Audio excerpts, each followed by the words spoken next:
Mayoral Memo with Matthew Dickinson from Dubbo Regional Council.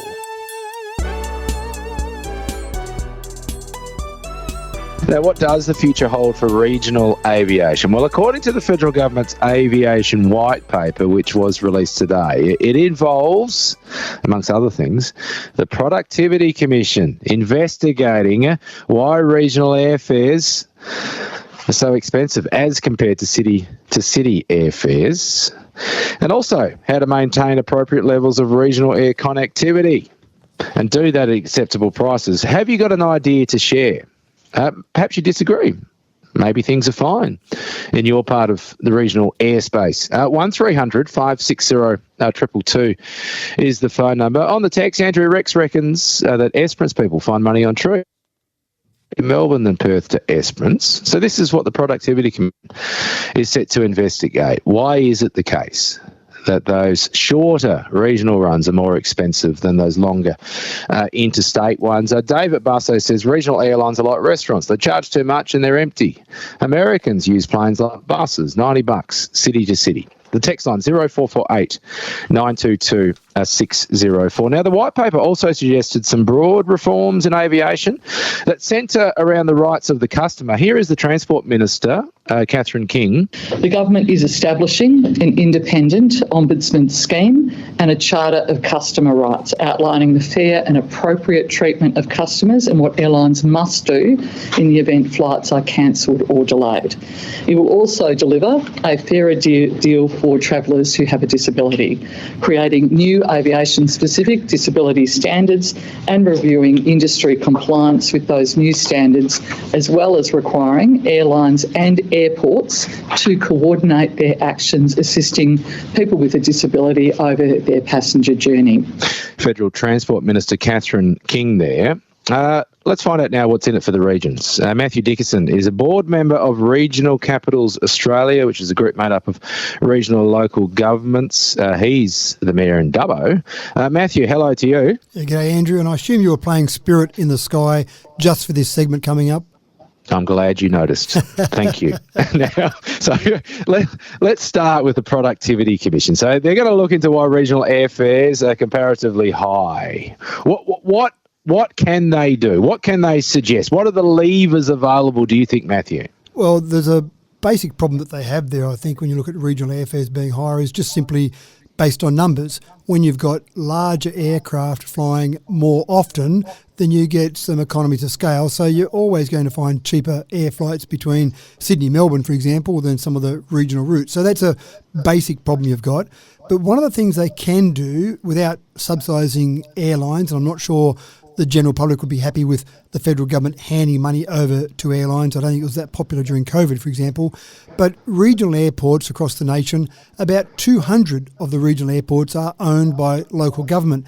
And from a local government perspective, it's very difficult to have the fees low, the landing fees or passenger fees that we charge people that use our airport, to keep them low when, again, we have small numbers. And if I just throw some numbers at you, in Dubbo, for example, last year 195,000 people went through our airport, which is reasonable, but nowhere near, say, the 9 or 10 million that flew between Sydney and Melbourne. Obviously, much easier to get those economies of scale when you're talking millions rather than hundreds of thousands.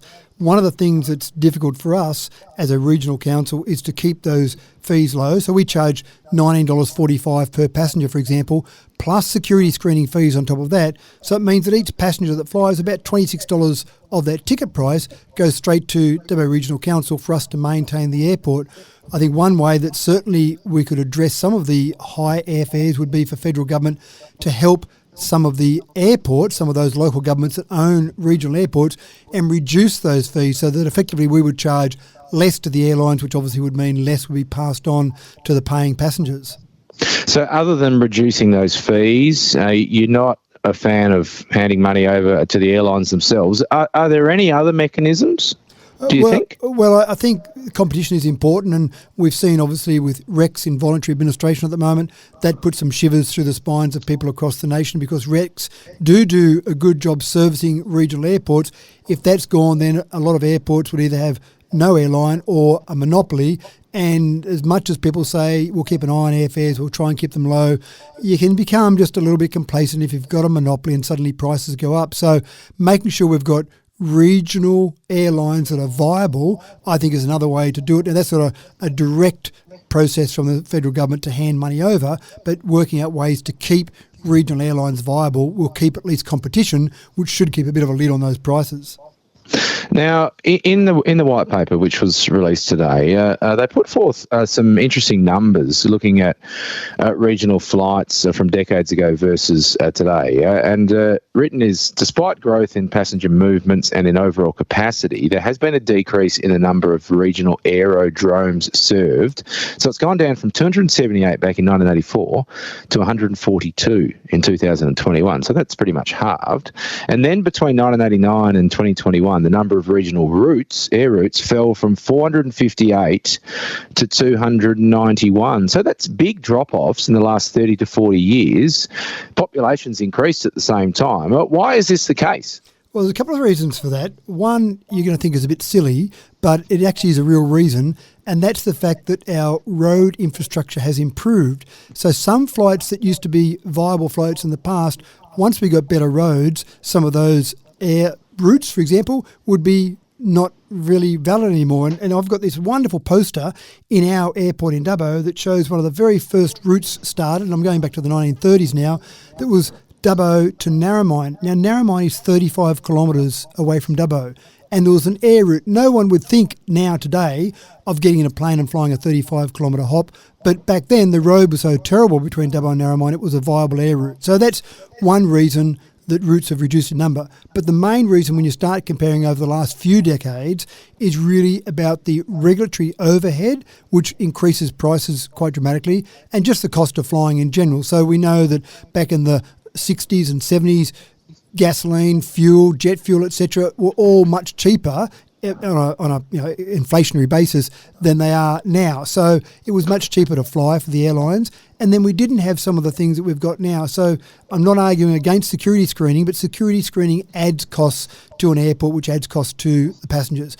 Even just the general regulatory overhead that you've got to have with an airport, making sure the whole area is secure, making sure you've got the right pavement in place, all these things that are quite sensible and logical to make flying safer, all adds costs. And then it gets to the point sometimes where some of those routes just simply aren't viable and people choose other means of transport, whether that be car, whether that be train, whether it be bus, but there are other methods they use because air transport becomes a bit too expensive.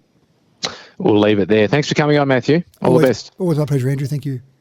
Matthew Dickerson, one of the board members of Regional Capitals Australia. So he's based over east as the Mayor of Dubbo. Regional Capitals Australia represents a whole swag of different local governments across Australia. Looking at that Aviation White Paper, the government released it today. In terms of the regional airspace, the Productivity Commission to try and look into bringing down the price of regional airfares. Can it be done? Got an idea to share?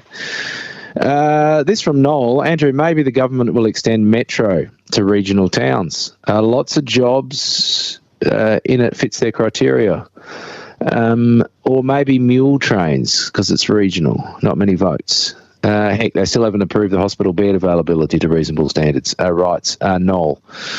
0448 922 604. Michael says, this is off the back of a comment, flights are cheap in America. It's just like catching a bus.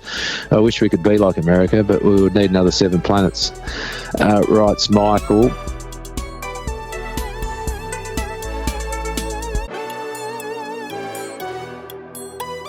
Mayoral Memo with Matthew Dickerson from Dubbo Regional Council.